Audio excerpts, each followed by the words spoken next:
welcome to Lunch Therapy Interview Friday. I'm your host, Joel Marshall. Today we got a great guest. We got Greg Dean coming back to the show. Greg is the professor of stand-up comedy. He's been teaching stand-up comedy for 40 years, taught tens of thousands of people how to be funny. I want to also mention on Sunday night, I'm going to this show at the Improv. Gini Sikes, our series regular, is in the show, along with all those other folks. Deborah DiGiovanni, Ian Edwards, Laura Neitlinger, Maddie Cardaropol. Boy, I'm doing a terrible job with people's names. Anyway, you can read them all there.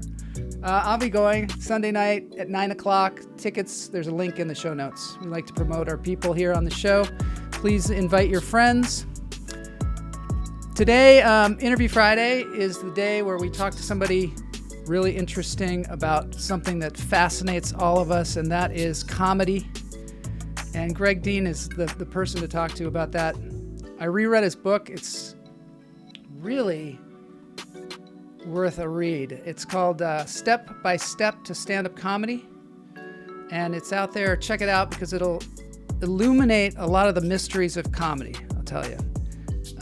And in rereading it, I'm like, it starts to reveal itself even more. So it's one of the things about it is he distills joke structure down to such a core that you start to realize it as you look at all comedy. We're talking sitcoms or just even film editing. And you start to realize this core structure is there. So let's get into this thing. This is called Lunch Therapy.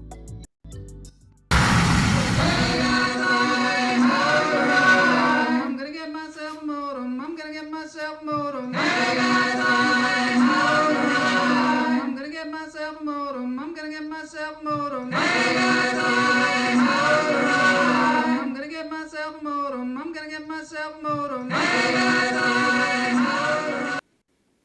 All right, so first on our show, we check in with the audience. This is a very interactive show. Anybody out there, if you have any kind of joke that you're working on or you want to put it in the comments, please do. I will save them and perhaps we'll talk about them. Equal Means Equal says, of course, Gini is fantastic. Laura Neitlinger is very funny too. Howard Ronan is here. Holy Howard Ronan. Howard is a hilarious comedian as well. Saw him at the Improv Lab a couple of months ago. Just tore the place up. At the beginning of the show, we take 3 deep breaths. The reason we do that is because it's fun. It also calms the nerves, gets us into a place of being present. So in through the nose, out through the toes. Hold it. Let it go.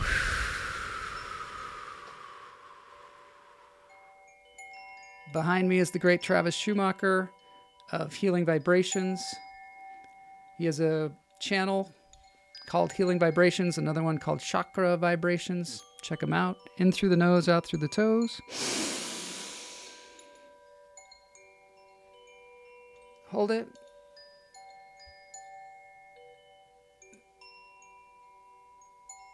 Let it go.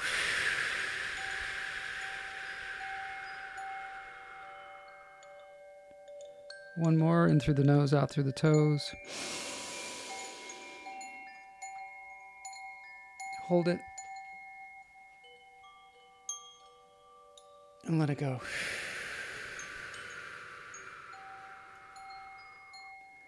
Lunch Therapy is here for you on Tuesdays at noon and also Fridays at noon. Tuesdays, we have a lot of regular comics that come on and do kind of a variety show where we do quizzes, we do news of the day, we try and stay away from politics, we take a break from the crap. So join us any Tuesday at noon on YouTube on our channel, Joel Marshall's Lunch Therapy. I want to send a shout out to all of our Patreons. We've got all these Patreons. They're supporting the show. This is a lot of times the way independent media is funded. So please go to Joel Marshall's Patreon site, patreon.com/Joel Marshall, because it's the only way we get any of this done.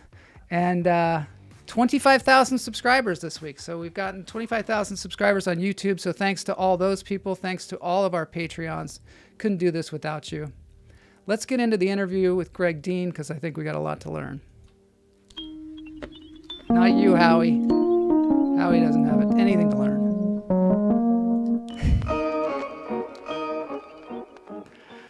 All right.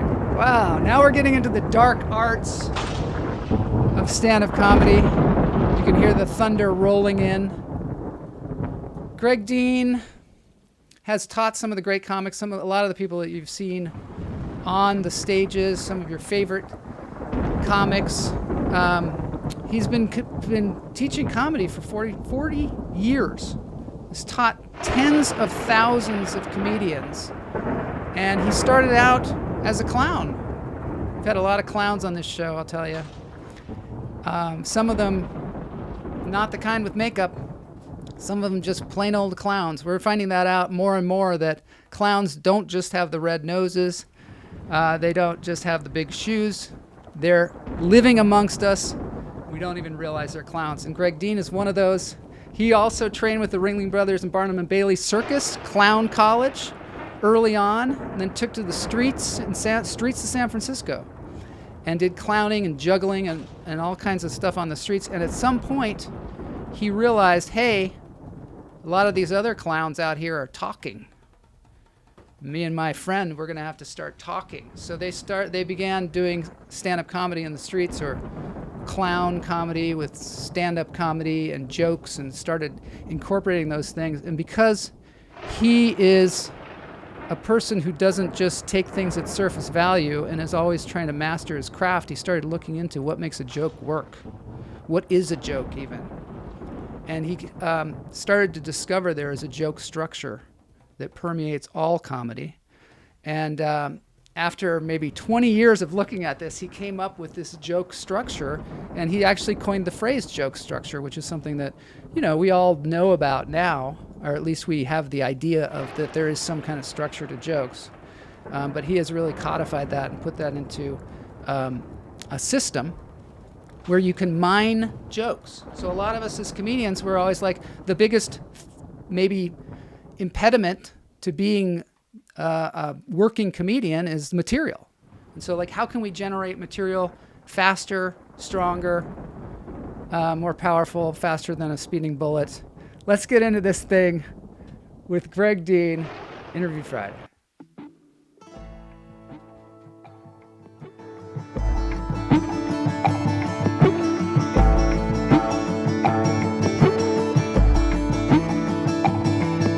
How it all started in 1982. Developing the fundamentals in 1982, there were almost no fundamentals. I'm going to teach people joke writing if I don't even know what a joke is. That was the question. What is a joke? And the answer took me 17 years to come up with a complete model. It come in bits and pieces for many years. But I have to tell you, it's a lot of work and a lot of reading, and a lot of study and a lot of listening, and a lot of looking at a lot of jokes and a lot of performers. Maybe thousands? Yeah, I'd say thousands. From there, I had to do the invention of joke structure. First of all, I had to answer a question, what is a joke? And then I had to kind of find a way to communicate it to people. I could kind of understand it, but then there were mechanisms in it that no one had ever identified, and they didn't have names. I coined the phrase joke structure to explain the mechanisms that connected the setup and the punch, or the first part of the joke and the second part of the joke. That's what joke structure is in my world. It's the mechanisms between the setup and the punch, not setup and punch. They're just the way we go about expressing one-liners. That's no different than saying cartoon or sitcom, sketch.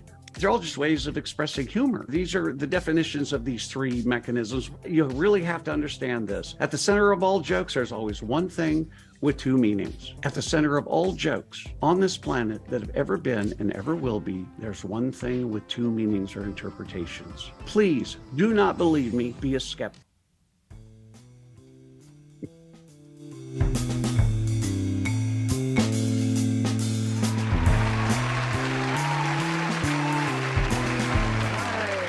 Welcome to Lunch Therapy, Greg Dean. Hey. Hey, it's great to have you here. Thank you. Thank you for having me on your show. It's quite a privilege and honor. Thank you. I Oh, always that's great. get going on people's shows. I have just reread your book, and you You're know, the one. I'm the guy. I'm the guy that was on there reading the thing, and it is really, it's just so comprehensive and so practical. Because a lot of times I've had people on the show, multiple people, and you'll see them on the show today. People that have brought up your name in the interviews that I've had with multiple comics on the show, and a lot of them are really just, they have a debt of gratitude to you, because comedy feels like, when we get involved in stand-up comedy, it feels a little bit like we're just kind of grabbing at jokes that seem to maybe come across our minds when we're in the shower or when we wake up sweating in the middle of the night, but we don't know how to like generate them, because Yeah. after a while, to make a living in this business, people are going to be like, hey, give me 5 jokes. Give me 5 jokes on soap, you know? And then you're like, what do I do? And you hear that in all the autobiographies, like Steve Martin when he used to work for the Smothers Brothers and lots of different people. But you have come up with a method to help people. Can you tell us a little bit about what we were just talking about there, about joke structure? Because I know there's something that is a little bit misunderstood about it. Could you fill us in on that? Yeah. The first thing, yeah, it took many years. First of all, my book took over 10 years to write Wow. because a lot of it was theoretical. The more that I kind of looked into this world and saw what was in there and recognized these patterns, and it's really about recognizing the patterns that are in there and stuff. I finished writing the book, and by the time I got to the end, everything in the beginning was out of date. No, no.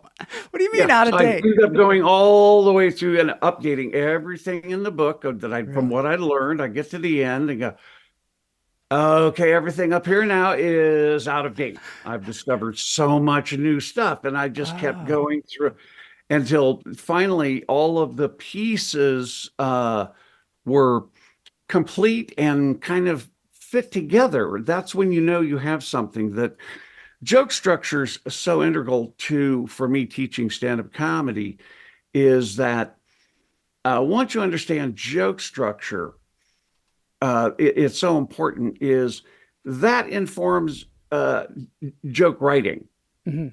And then that informs rehearsal and storytelling.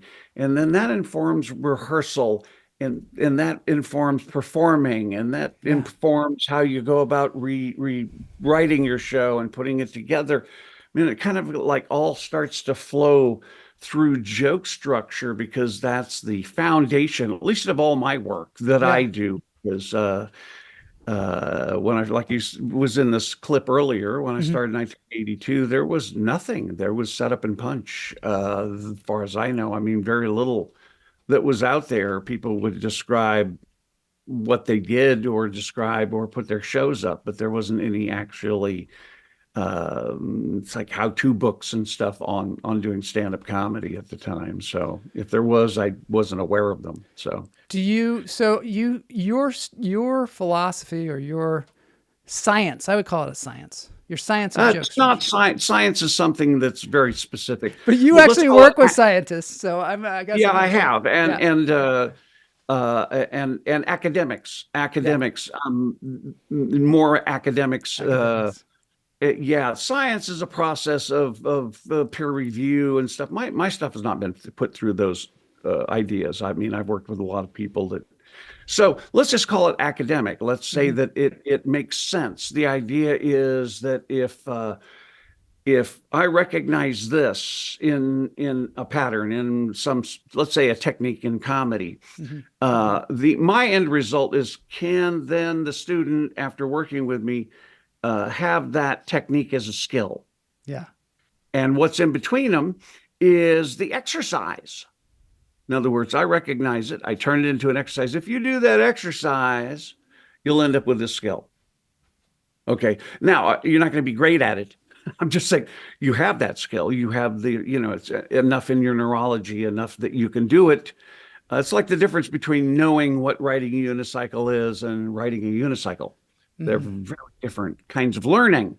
Yeah. Uh, so stand-up comedy requires you to ride the unicycle, and you're going to get up and you're going to get up and fall down and get up and fall down and hurt and ouch and get mad and angry and frustrated. And my job as a teacher is to keep going, get back up, get back up, get back up, get back up. And here's the technique you're not working on, because there's several techniques for learning how to ride a unicycle. So I'm going to go back to the techniques. So kind of my long-term purpose here is to lay out these fundamental basics. And that's what the book is, more than anything else, is a step-by-step manual for saying, hey, here's a lot of the skills that stand-up comedians have, and you can have them too if you learn them and practice them. And since they're techniques and principles and skills, once you have them, you apply them to your own sense of humor. Okay, so my biggest issue with most stand-up comedy teachers is that they're not really teaching things to students. They'll say, we'll teach you joke writing, don't really teach joke writing. What they end up teaching is their opinion if a joke is funny or not. I don't do that. You don't give an opinion. You don't say that's a funny one and that's not a funny one. Throw that one out. Yeah, because I don't know how anybody can know, first of all, the future. Yeah. Right. These teachers are going, I know what's funny, or even comedians, I know what's funny. They know what they think is funny. And then they think that's the only thing that they have to offer is that opinion. But I don't, I don't know what a group of people are going to laugh at in an unknown venue, in an unknown time in history, in an unknown demographic of the audience. I mean, so many things. For me to figure that out, I have to be present with that audience. And hopefully I'm lucky enough to go on early or something like that, and I can hear other comedians, interact with them first and get more of a sense of where they're at and adjust to find their funny bone, to find what makes them laugh. I mean, I have a show, but it's more than just the show. It's what I call altering the interpretation of that show. There's so many micro ways we alter, I mean, I heard Dave Attell recently say something about once he does a show, I'm paraphrasing, once he does a show, that show after that is disposable. Because it only exists once? He's not saying the material is disposable. He's saying the way he interpreted the show for that audience is now disposable, because he's going to get up in front of the next audience and figure out how to get into a rhythm with them and do his material with them so that becomes organic, and the laughs and everything builds and the rhythms build between as a feedback loop, in relationship to the audience, rather than deciding in advance. I love what you say about that, about don't memorize your act word for word. You have to memorize the pictures and the story that you're telling. Yeah. And then it's like a one-time experience. But then it's like a one-time experience with with every individual audience, like you're talking about, right? Yeah, and that's what I'm teaching, because it's not as simple as don't memorize your words. I don't take away the words. Yeah. So here's the theory behind it, because just a little bit of background on me. I'm a master trainer in neurolinguistic programming. Can you explain that to us, for those of us? Well, quickly, but it started out with John Grinder and Richard Bandler in the Santa Cruz and San Diego area, and they started doing stuff and figuring out, well, how does language affect the human mind? And they start studying people, and then they start finding all kinds of cool stuff. And language patterns, eye patterns, and they took a lot from other groups and stuff like that, and Fritz Perl and Milton H. Erickson and Gregory Bateson, which I've also studied all those people as well. But they came up with these patterns, these ways of communicating, ways of presenting that information. So I was first found out about that through Tony Robbins. I was his personal assistant. You for a you while. were Tony Robbins' personal assistant, really? Yeah, I was his Wow. personal assistant. I helped him put together many of his when he's first beginning his seminars here in Los Angeles. I did a 30-foot firewalk with Tony. He gave me a satin jacket with my name on it and stuff. I worked with him. Uh, Whoa. yeah, and then he was always gone. He was, and then so I went and found the man who trained him, Hmm. who was, well, the one that I found was John Grinder, Hmm. uh, of Grinder and Bandler, the two that were co-founders of it, and his wife, Judy Delosier, and I started studying with them. Hmm. And I studied with them and with John in particular for over 3 years and ended up teaching alongside John these world conferences with some of the greatest trainers on the planet. I would help teach and facilitate that. But part of that was, let's say, the crowning glory of NLP is the process of what's called modeling. Hmm. How do you go into an area that's inexplicit, has inexplicit information, and turn it into explicit information? Okay. So, Wow. and I was doing this doing this already with comedy, going, oh, well, I'll take some techniques from acting and from improv and from what I know from performing. And I was building a curriculum. And then I started working with John and Judy, his wife, his then wife, and more John as time went on. And he gave me personal coaching on how to model. Oh, you have to have a sensory explanation. How do you know the difference between content and process? How do you find those deep, deep, deep level fundamentals? Yeah. And then be able to call them a fundamental so that they're universal and they transcend language and culture. Sometimes I think because you've distilled it down to this really basic thing, sometimes people are like, "Oh, Greg is just teaching us setup and punchline," but really, you've made like the core. You've gotten it so down to this deep meaning that maybe people don't understand it. It's what I've done is model Yeah. how the mind processes information into a joke. Yeah. And there is a process to it. I have for us to get a joke, I have laid out like 26 different phases the mind goes through. Whoa. From receiving the information and then how it has to bounce around inside the head in a whole bunch of different ways until we get the joke. And then when we get the joke, then we decide, it goes to the emotional part of the brain, decides, oh, do I find humor in that? If we do, we laugh. If we don't find humor in it, we might be polite and go, Yeah. All right. All How many of processes, those have and you this is gotten? the You go output. through the whole thing and the audience goes, I went through all that just for a Oh, yeah. So, yeah, exactly. So the kind of backtracking on this whole thing, the NLP, neurolinguistic programming, it's really the modeling part of it that because after John and working with him and stuff, then I spent another 25, 30 years continuously modeling out, because once you kind of see into that world from that point of view, you see things that other people aren't seeing because you're sorting the world differently. So part of it started with joke structure, because there was a couple of things. One, I would, like with other teachers, I go rewrite. With one guy, I remember very clearly, he was like, I said, rewrite the joke this way. And he's going, well, that's your way. That's not my way. And I was like, well, it's the right way. Right? Yeah. And he was strong. He went, no, that's your way. I'm going to learn how to do it my way. Yeah. And I went home and thought about it and thought, wow, he's right. Who the hell do I think I am to say my sense of humor is right and my way of doing something is correct and yours isn't? Because a sense of humor is an opinion. Yeah. People say, well, tell me what's funny. And I'll go, great.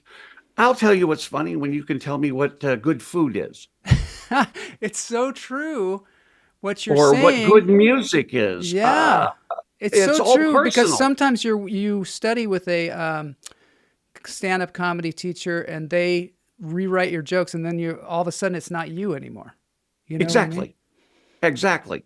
And that's why I teach at this level of fundamentals, basics, so that and have a curriculum of them and run people through the exercises. In other words, I just don't go, here's riding a unicycle. Yeah. Here I do is I go, here's riding a unicycle. Now, here are all the techniques. Now, let's get up in class and get up and fall down a bunch of times. Yeah. In a classroom where it's safe and people are going to encourage you to get back up and say, we know you're upset, you're angry, you're feeling frustrated. Okay, get over it, get back up and at some point you find your center of gravity and pretty soon you're riding around the block. And I used to go grocery shopping on my unicycle. I come home with 2 big bags of groceries on my unicycle, so but when I first learned how to ride a unicycle, it was I actually destroyed one unicycle. Yeah. There's always that pick it up and beat it a few times. There's that miracle that happens when you're trying something that's that difficult, like riding a unicycle, where you're like, this is never going to happen. This is never going to, and then all of a sudden there you are. Whoa. Wow. Yes. Yeah. I know I've experienced that in water skiing, when you're trying to get up on the water skis and then you think you'll never do it. And the boat has to come around. And then one day there you are up there and then your body kind of learns it and goes, oh, I know how to do this. Don't worry. I got this. Exactly. You see, and for me, the only shortcut for anything in the world that is difficult and complex, which especially includes stand-up comedy, the only shortcut is knowing and being familiar and doing your best to learn and master the fundamentals. Yeah. I mean, it's not just, you do that with music, do that with painting, do that with writing, doing that, doesn't matter. There are all these fundamentals out there for those things, but when I got into comedy, there weren't. Yeah. So this book, Step by Step Stand-Up Comedy, was my first attempt at putting out into the public that model, that series of models of things. The first one was the joke model. Now, just to kind of clarify it, because a lot of people say, oh, this stuff is simple or it's kind of old-fashioned. The first thing I teach people is one-liners, because that's the simplest way to understand joke structure. Can you explain what a one-liner is? Because a one-liner is actually one-liner. Well, boy, you've asked. That's a deeper question than I think you even know. So first of all, a one-liner has 2 lines. Yeah, that's why it's called a one-liner. Never made sense to me. That's the first thing. Yeah. So you have a setup and punch. Everybody pretty much knows setup and punch. Okay. But to me, that's not joke structure. That's the way we're expressing humor. We're expressing a one-liner with setup and punch. Okay. We're expressing sketches through interactive of characters and situations. Same thing with sitcom. I mean, cartoons on a panel, you see it, the line below, that's the way we express humor through those.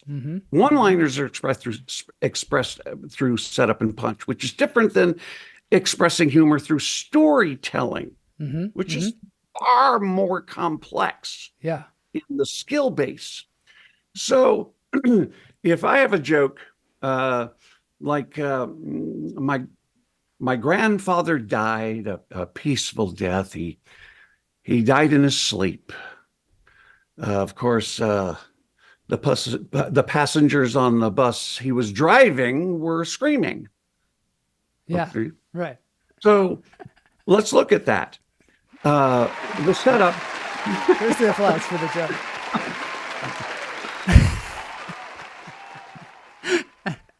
Yeah. Uh-oh. Boney, can we get some more in here?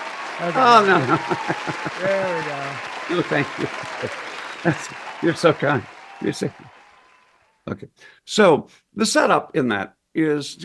I'm working on a joke. I want to just say it really quick, and maybe you can use this for the analyzing. Let me get through this. Oh, no. Okay. It's harder to unpack. It's harder to unpack a joke. Okay, yeah, go ahead. So with this one, there's a thing I call the target assumption.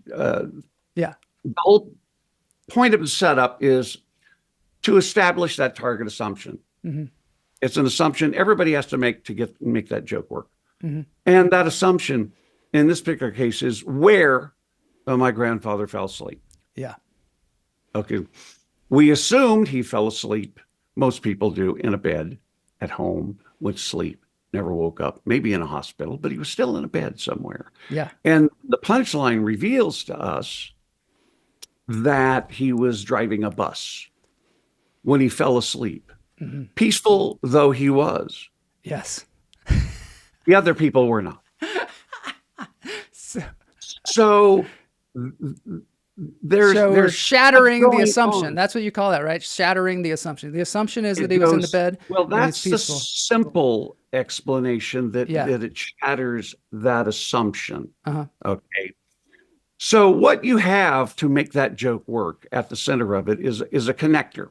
Mhm. The connector is one thing with two meanings.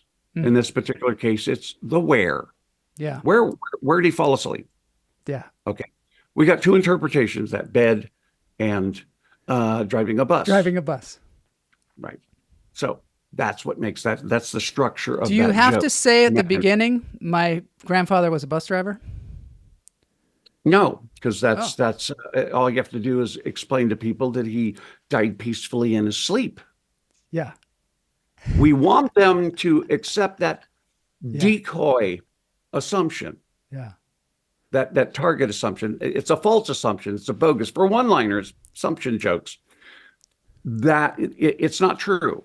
Mhm. Okay, Yeah. we're kind of tricking them. Yeah. Okay, so the structure of a one-liner is that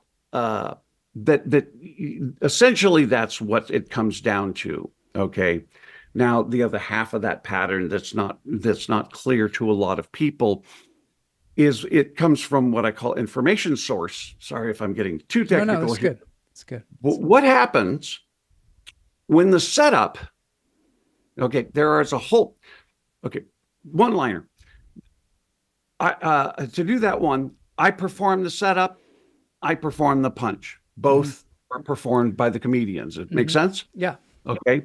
Whole thing is communicated. Where's the information source? Me, the comedian. I'm the information source. Okay. So what about jokes that are based upon where the setup is information that exists already in your head?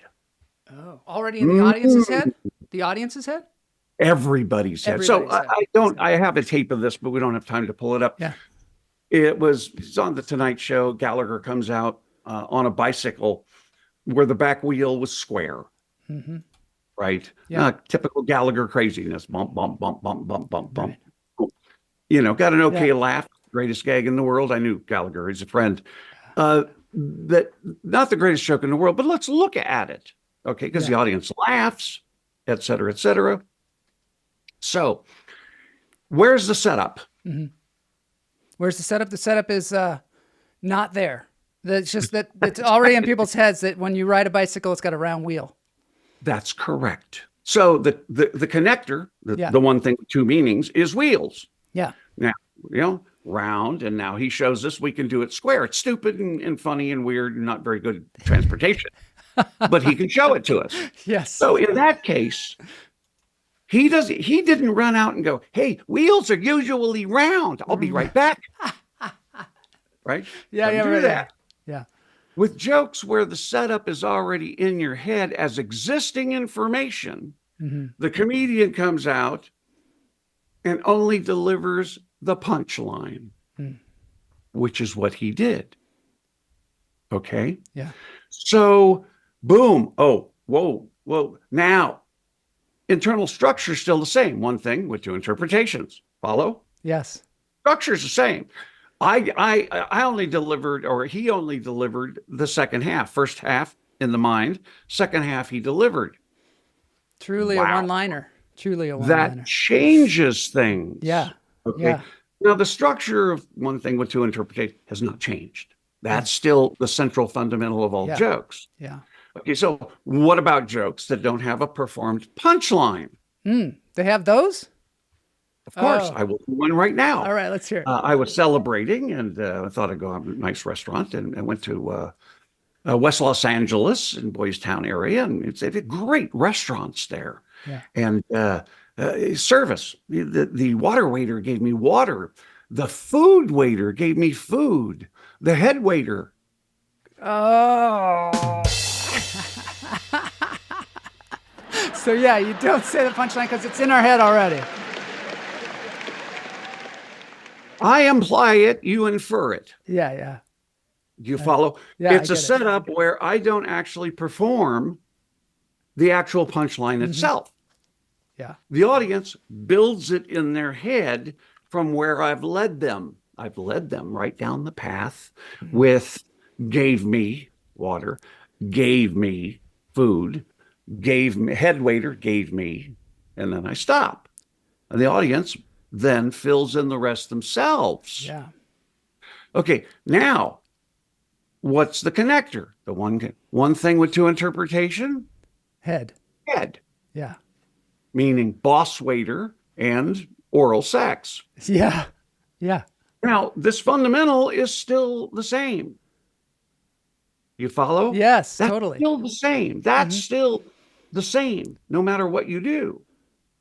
See, that's the thing you have to understand about jokes. People say, oh, it's very simple. It's old-fashioned. No, this is cutting-edge stuff. This applies. That's why my book has been translated into 5 different languages, because of course, they change the language. That would be kind of stupid. They change the jokes sometimes because they don't translate. Yeah. Culturally. Because of the word head doesn't necessarily mean two things. Doesn't have the same ambiguous effect. Yeah. But they never change the structures, the processes, the techniques, the principles. Those are all consistent through all my books in all these different languages. Okay, I want to ask you one thing about my joke. Okay. So my joke is, I'm sorry I was late. I was at the Peruvian restaurant across the street. I was in the bathroom. There was a sign that said, employees must wash hands. And I like to wash my own hands. So your connector, back. Okay, this part. Okay, once you learn joke structure, there's 3 skills you have to get good at. Yeah. First one is identifying the joke. Where is the joke? Yeah. Okay. And the second one is then fixing jokes. And third is writing jokes at will. And all those things are all possible very easily once you understand joke structure. So let's go to number 1. Let's identify that joke. What's your connector? What's your one thing with 2 interpretations? Employees must wash hands. So wash hands. Employees. No, employees wash hands. Okay. So we're assuming, it's who's washing. Oh, whose hands? Hands. Whose hands are being washed? Or no, not who's washing. No, that's right. Yeah. Yeah. Whose hands are being washed? That's it. By whom? Yeah. Yeah. Okay. So we're assuming that means the employees, one thing with 2 interpretations, the employees wash their own hands. Got it? Yeah. And you're saying, wow, it's weird when these employees wash my hands. Yeah. Right. Or I prefer, that's expressed in the punch. I prefer to wash my own hands. Yeah. Very well written joke, by the way, Joel. Oh, thank you. Nice, clear, simple, to the point. Okay. And it has what I call perfect joke structure in it. In it is that one thing with 2 interpretations. Now, you may not have made that up consciously, but there's a part of you that's called unconscious competence where you see that sign, that information comes in, and you'll go, oh, everybody's assuming it's my hand. Their hands are washing. What if they're washing my hands? Yeah, yeah. Oh, now I have a joke. Yeah. Because you ran into the sign and you went, what is everybody assuming? So what do you think about jump here and do an unexpected interpretation of that connector? Expected, expected, they wash their own hands. Unexpected, they wash my hands. Yes. So there's a lot of also other aspects of that, but the core is exactly what you're talking about.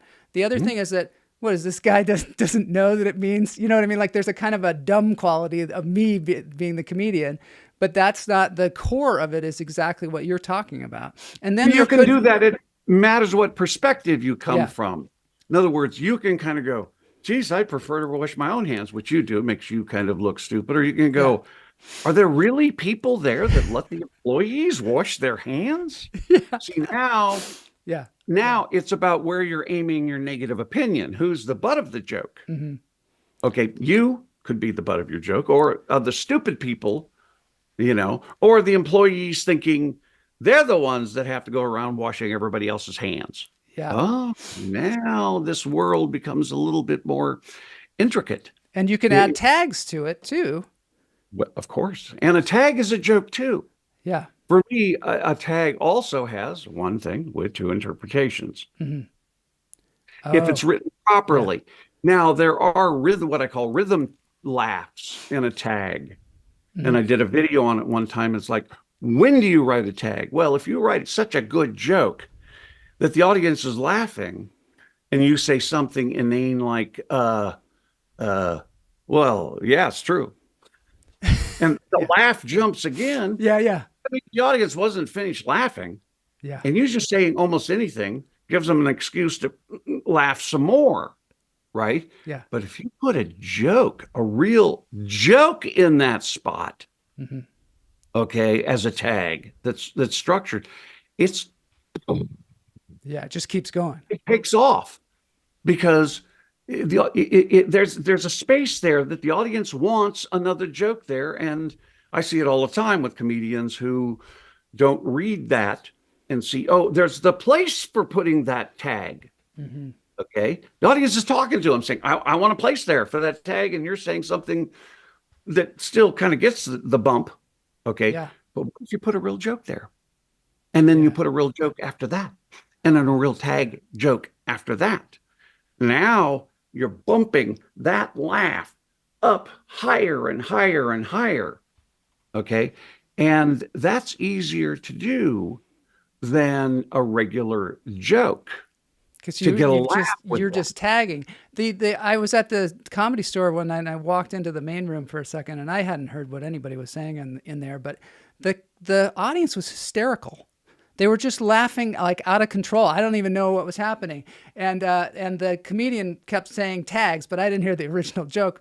But that was what you're talking about. It was like brought this, like, I don't know, like insanity to the audience, which is really fun. Yeah. Where they were just having sometimes a great you have to time. Sometimes you have to stop and let them rest. Yeah.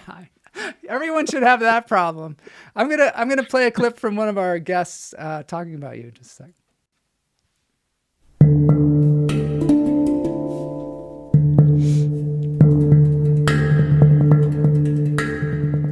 That was my first set.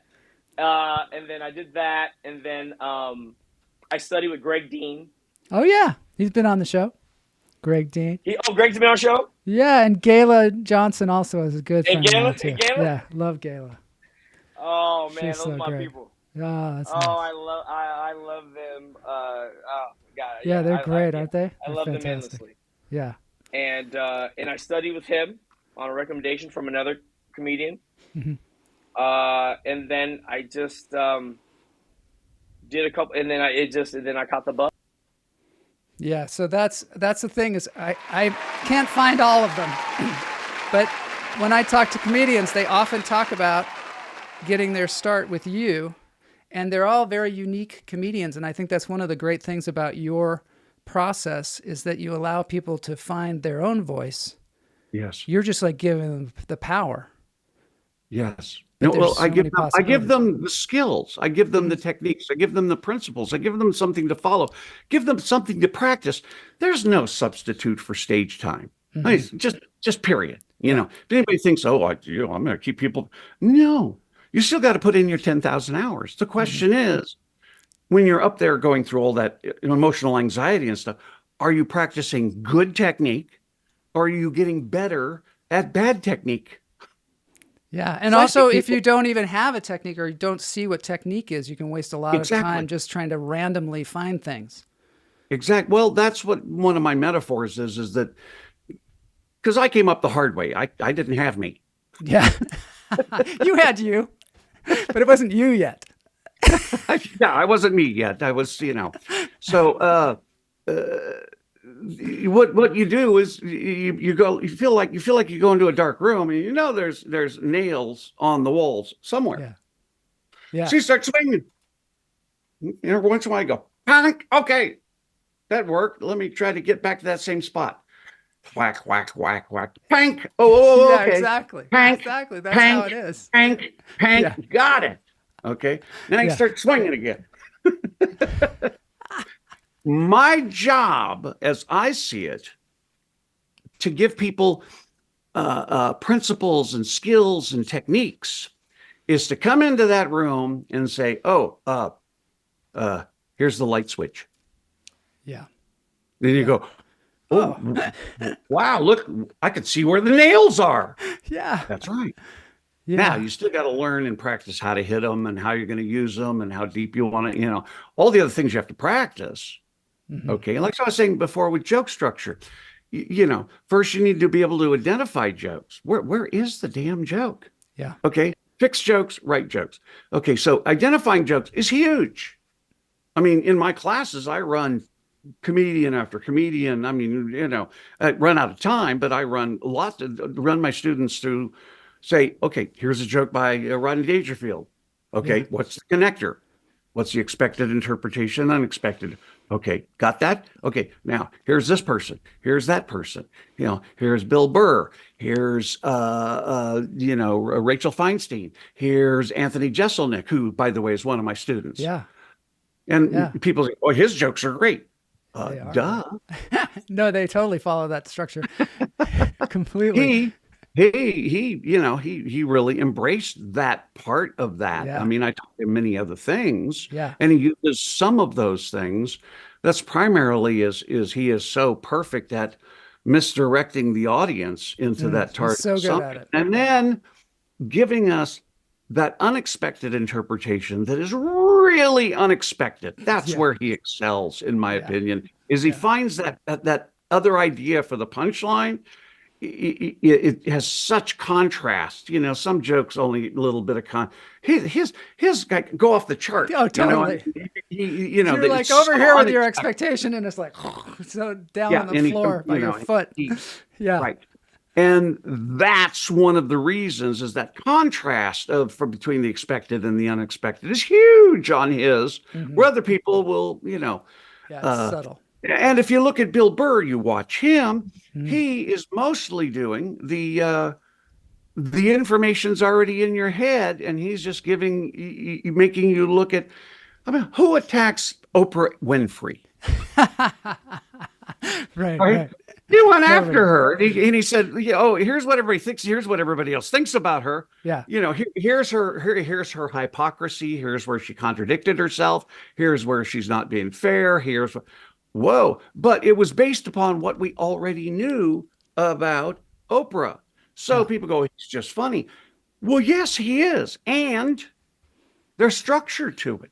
Whatever it is. And everybody speaks well about Oprah Winfrey, so just the act of saying bad things about her is a shattering expectation. Sure, in itself. Yeah. It's like a big meta joke structure. Do you understand? It's like this big one. No, everybody's saying something nice. Well, look at Sam Kinison. Yeah. How are you supposed to treat an audience? Right. Like you want them to like you. Yeah. And to respect them and be polite and nice and kid them and goof around. What did Sam do? Yelled at them. He screamed at them. One night I actually was in the Westwood Comedy Store, and he said something to some woman, and she picked up a beer bottle and threw it at his head. Oh my God. And he just dodged it. George W. Bush style. And start calling her just every went right after? Really? Yeah. Comedians, we always used to stand in the back of the room. When Sam's on. Let's go see what craziness happens. And we're dying. And of course, she's angry and upset. So's her boyfriend. But we're having a great time. So Sam, you understand the big meta joke? It's the same structure. How should you treat an audience? Oh, with respect, with disrespect. Yeah, right. I mean, it drove much of his comedy in that way. So it's not just a joke diagram of jokes. It's also kind of a diagram of comedy characters. Charlie Chaplin, the gentleman tramp. Yeah, I love that story that you tell about that. Right. Where about the the woman who writes the letter. Buster Keaton. I'm a big fan of old silent films and stuff. His basic premise for all of his jokes was act fast, think slow. So he'd do these crazy things, and then he'd have to kind of comprehend them, and that was the stone face kind of. Geez, what did I get myself into? Be like that. How'd all this stuff happen? Oh, Gayla's on here. She says Greg's techniques extend to actors as well, and I think that's what we're talking about, right? They totally do. Yeah. Well, it again, because of the modeling, the level of the modeling, the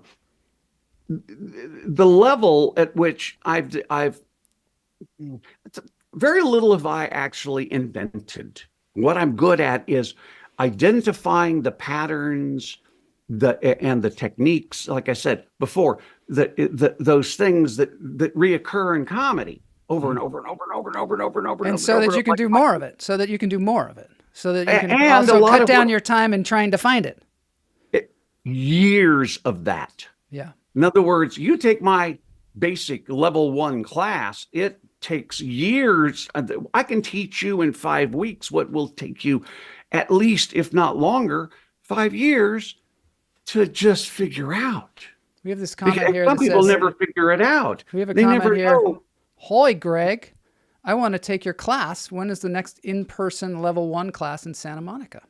It's in June. It's a couple of weeks away. How do people find out about that? We're in we just finished week 4. We'll do week 5.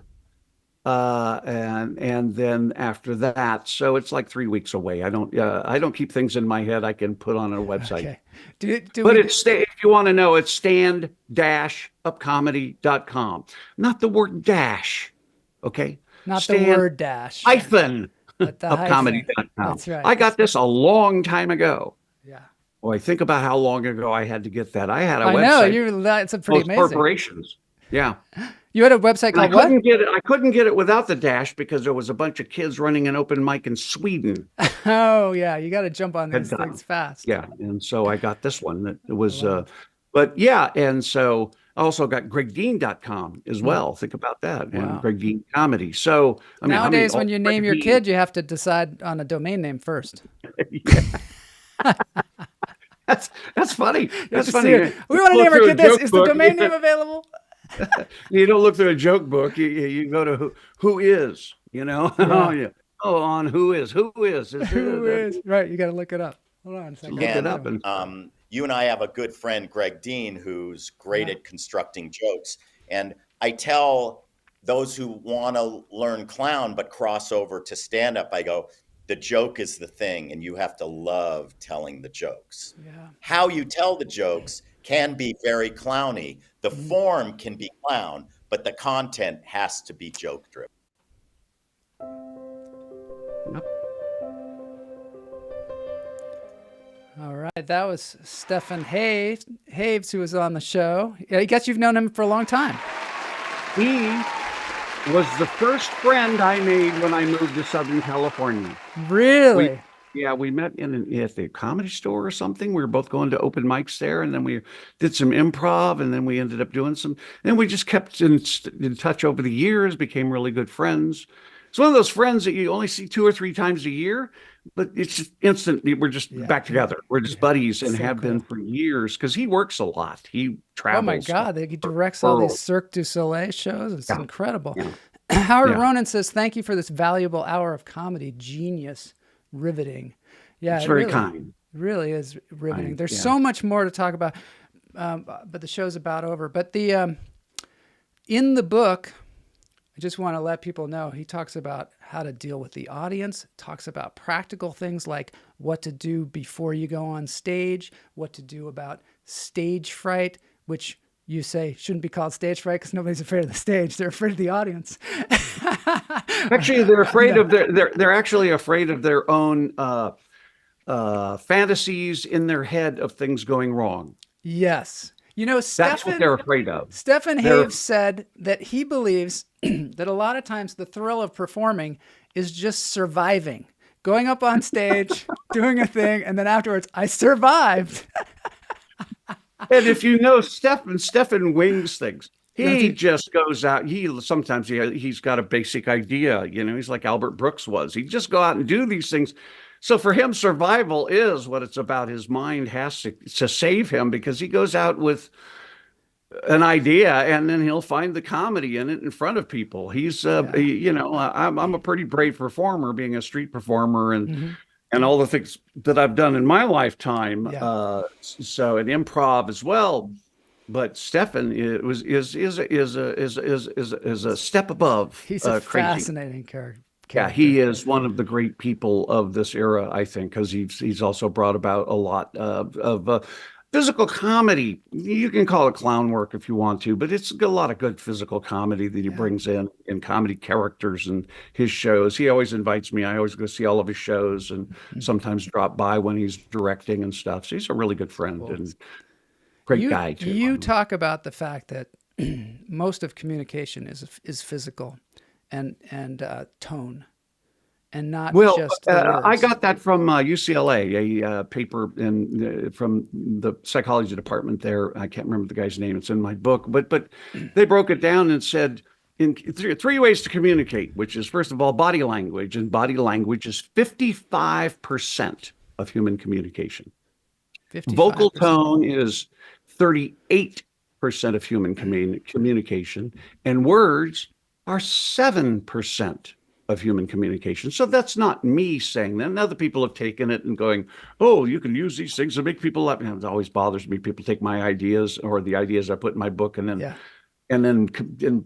want it to be original to them, and they screw up the actual communication of it. Yeah. It's simply about communication. Mm-hmm. Okay. Now, comedy communication is jokes, as you're finding out talking to me, are like a specialized form of communication. There is a structure in them. Now, once you get past that structure, that it blossoms out into billions of ways that can be done. Mm-hmm. Mm-hmm. But there are still that one thing with two interpretation at the center of all jokes on the planet. And that's my belief. There's people that don't believe me, go, she's wrong. And then they actually sent me jokes to say, okay, you can't explain this one. Yeah. And I explain it to them, send it back. And they go, well, I didn't mean that one. I meant this one. So I explain this one and send it back to them. And they go, well, that's not what it is at all. I was saying it all. And they then stop communicating with me. Yeah, because I think when you distill something down, we know this as screenwriters and actors, we watch a movie a different way because we see the structure in it. We see the acting technique, we see different things. And I think you have distilled this thing down to a certain level where some people just can't see it. But once they do, for people that want to utilize it, it becomes an incredible tool. It does. Well, what's funny to me is people say, after I learned your joke structure and I started, I said, the world was different. The world changed. And I was like, no. The world was always there the same way it always was. Your mind changed. You now have what I call a perceptual filter to look for that ambiguity of some kind, and then jump. And then funny people, then once they recognize, they assume they know what people are assuming, they jump to the unexpected. Mm-hmm. And that's a game that comedians have been playing since they were children. People say are naturally funny. Babies don't pop out of the womb doing one-liners. It's a survival technique. You can't make a joke on purpose until you understand, everybody's assuming this, that's expected. I'm going to go here to this unexpected idea.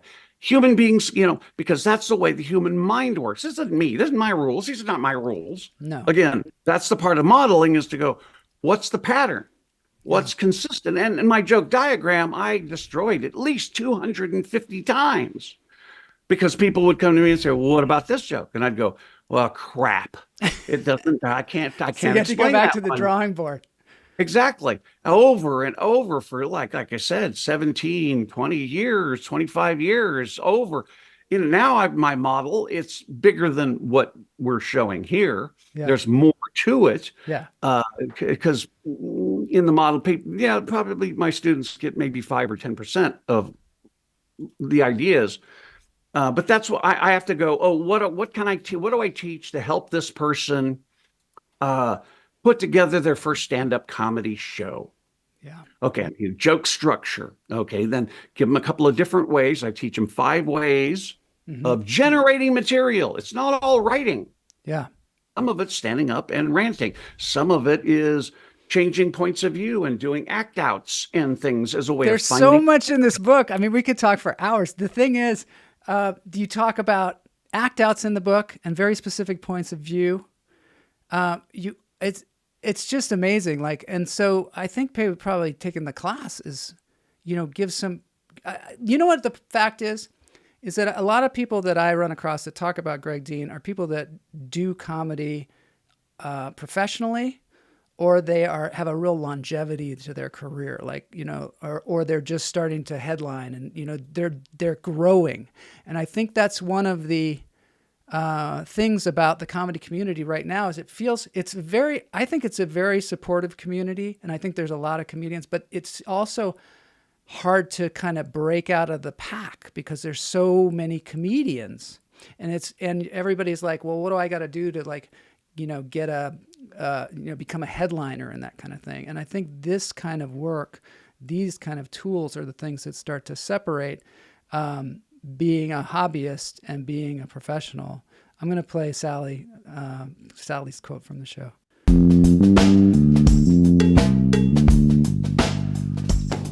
I got into stand-up through an ad in LA Weekly for a class. Oh, for a stand-up class. Did you have a teacher? Who was your first teacher?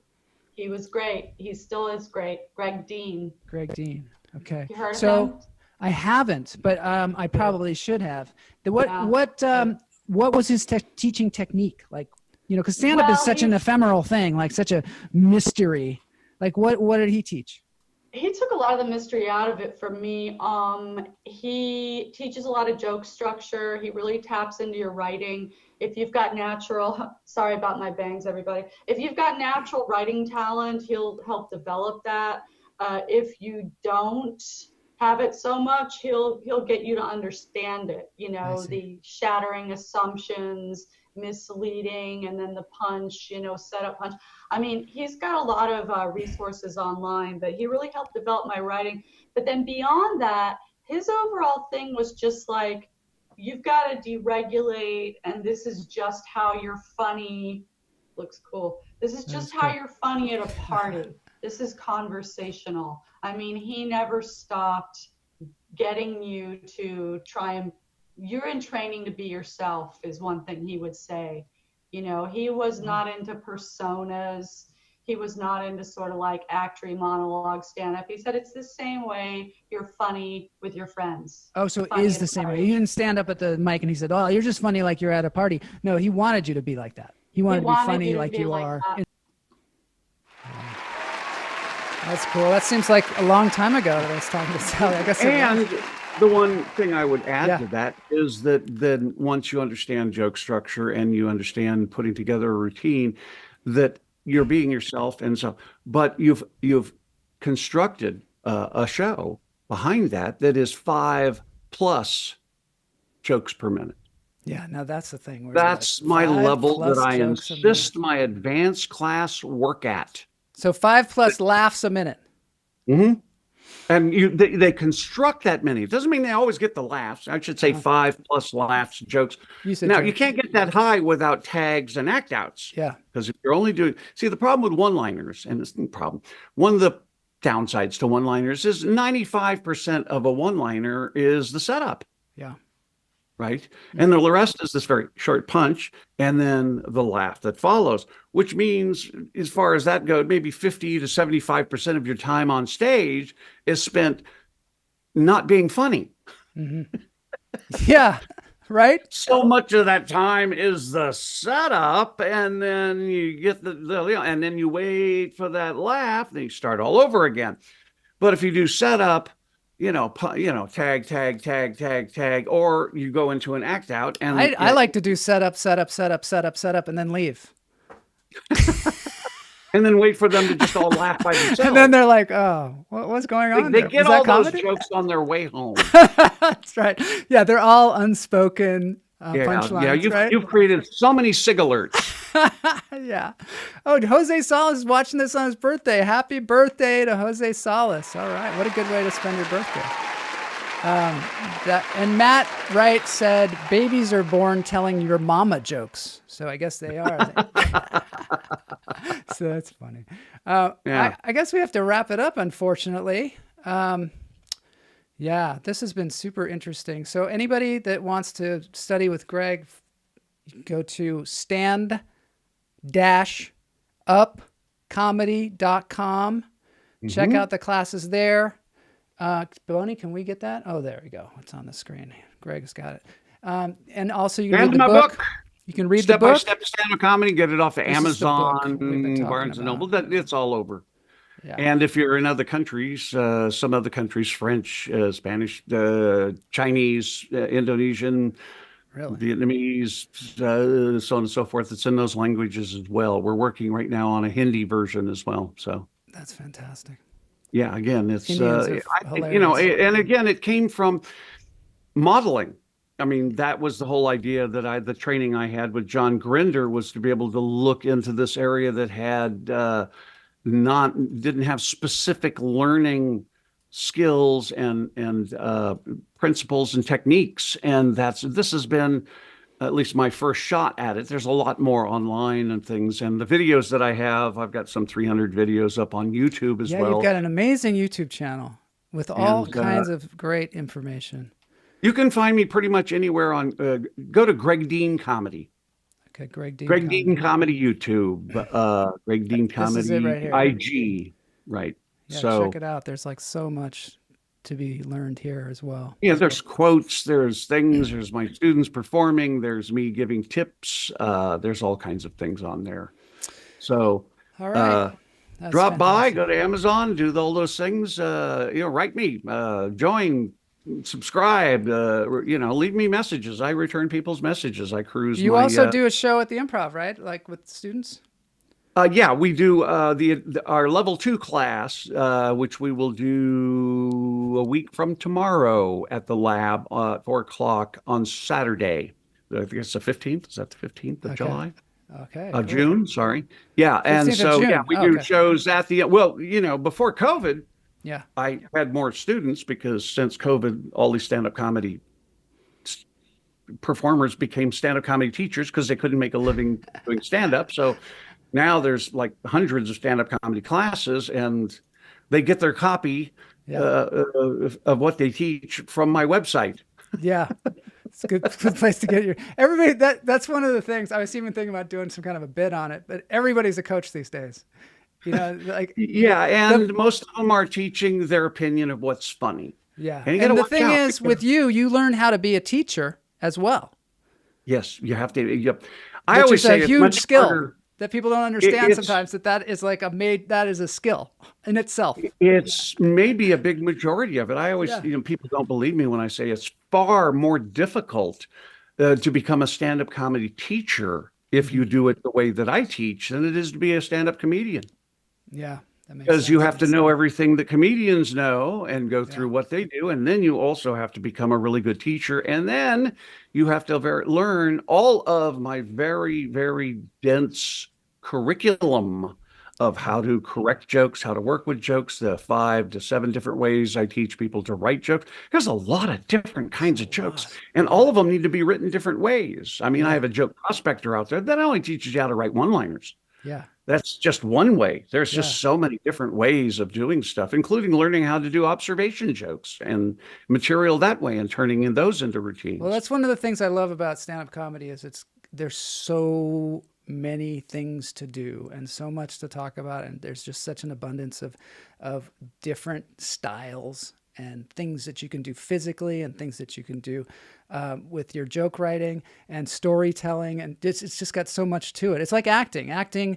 One of the reasons I became an actor was because you can put your feet in other people's shoes and you can time travel and you can go, there's just so much. But it's the same with stand-up comedy. People think, well, there's just a microphone and a stool. There's not much there. No, there's like there are infinite possibilities.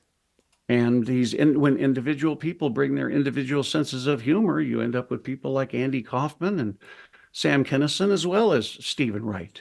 Yep. Gayla Johnson. I just want to say one thing. Gayla Johnson, she and I also are in Ivana Chubbuck's acting class together.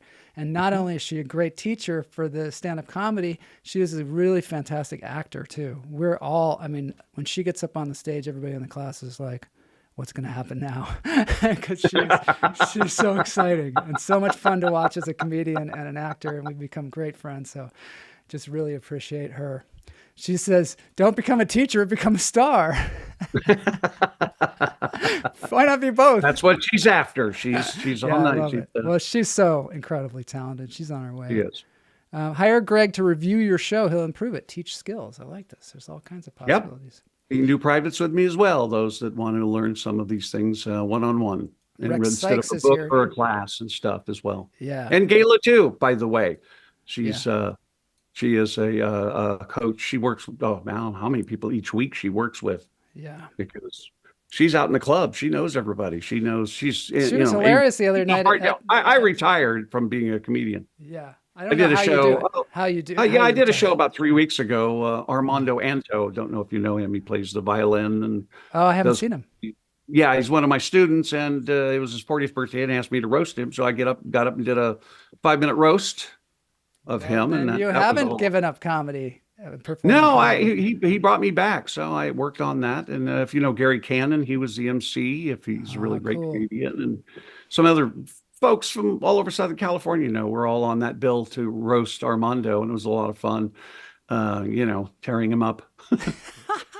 All right, thank you so much for being on the show, Greg. I hope to see more of you in the future. I mean, we could talk about maybe anytime, Joel. I'm always available to you. You do a classy show, and I always appreciate being on it. Thanks. All right, we're going to dance it out with a cover song here for the dance break, and we'll see you all next week on Tuesday for more Lunch Therapy.